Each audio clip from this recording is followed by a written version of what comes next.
I'm with David Reed and Lady Lallaine.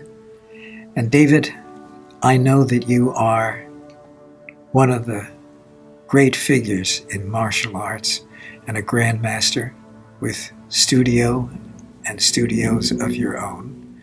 And Lady Lallaine, I know that you are both a massage therapist as well as a master of types of your own. Am I correct? Yes.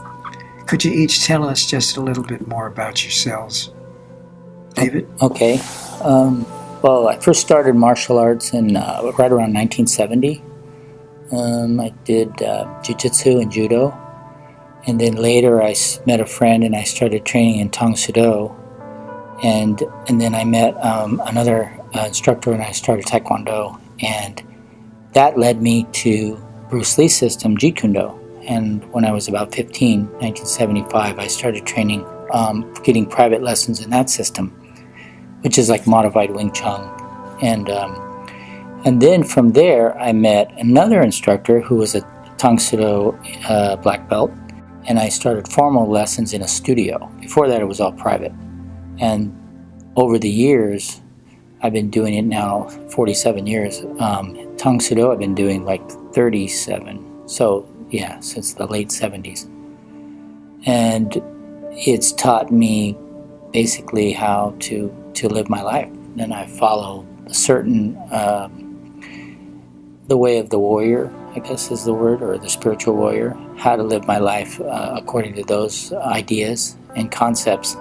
And I apply that as a way of life, and not so much as morals, but really just living it and trying to be an example to other people.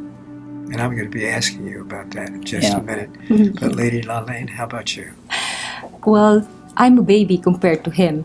I actually trained when I was 16 in Taekwondo, but I stopped for some personal reasons. And then I became a Shiatsu acupressure and reflexology therapist back in the Philippines. And since then, I had developed a passion with regards to working with my own chi energy and all other stuff. There are, I would presume, traditional values that you extract from that way of being, yes? Yes, definitely. What are they? Well, in each style of martial arts, most of them come out of Taoism and Buddhism, and the way of the samurai or way of the Harangdo, which is, to take care of yourself, basically, to love your family, to love your wife, to love your country.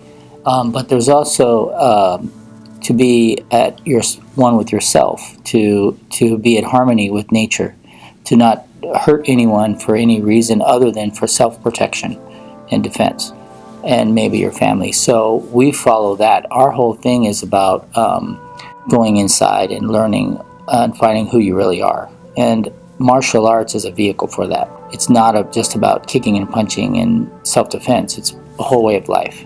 And once you see that, then you start to become at peace. And that's the key. You want to live a life of happiness and peacefulness, not one of chaos and sadness and depression. Violence. Yeah, and violence. That sounds like it's an enviable and a very desirable way to go. But then again, today we live in a world of instant gratification and gimme it quick.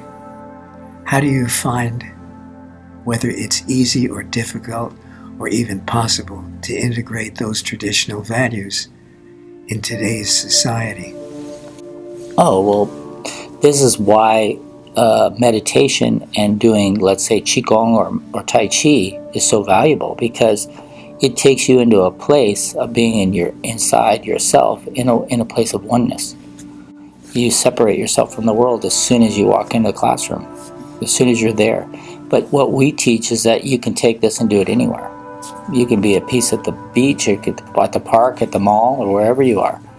And by doing that type of movements and meditation, you realize that this Qi exercise is what it is. It's in all martial arts. It's just some schools don't teach it.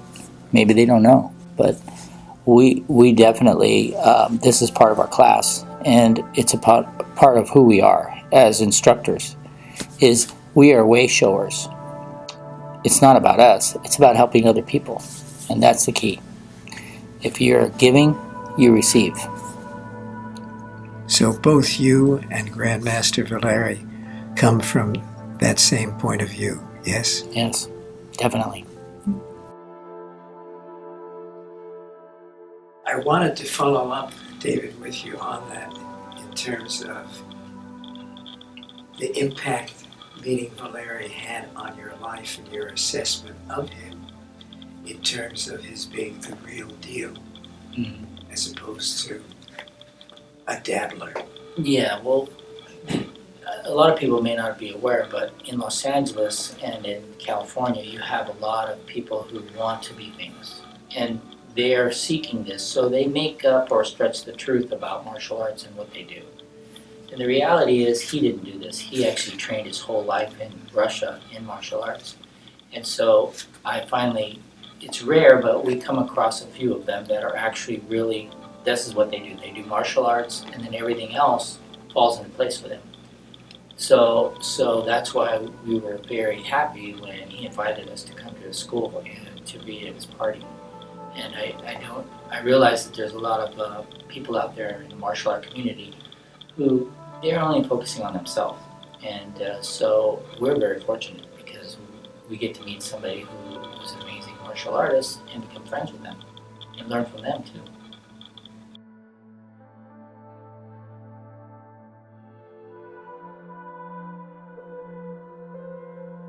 Before we say goodbye, I have just one more question to you both.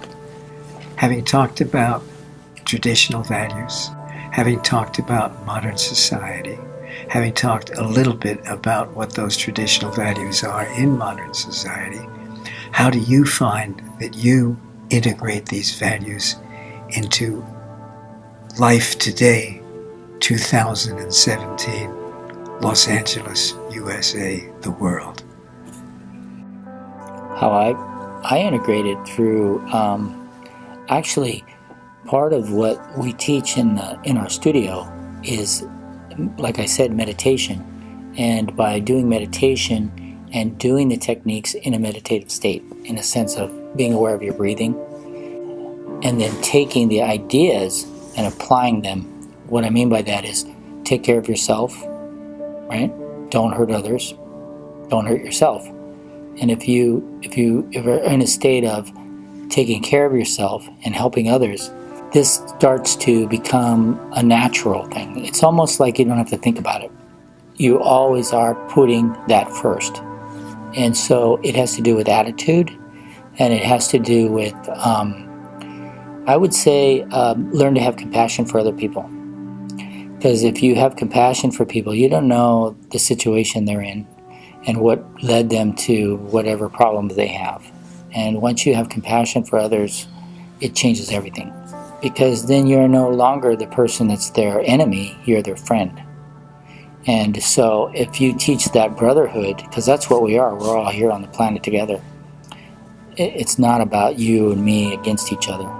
It's about unity and love. And so that's what we look for. And that's what we teach. Perfect place to end. Yes, we use martial arts as our vehicle to promote more positivity in this world. Also. Thank you both. You're great.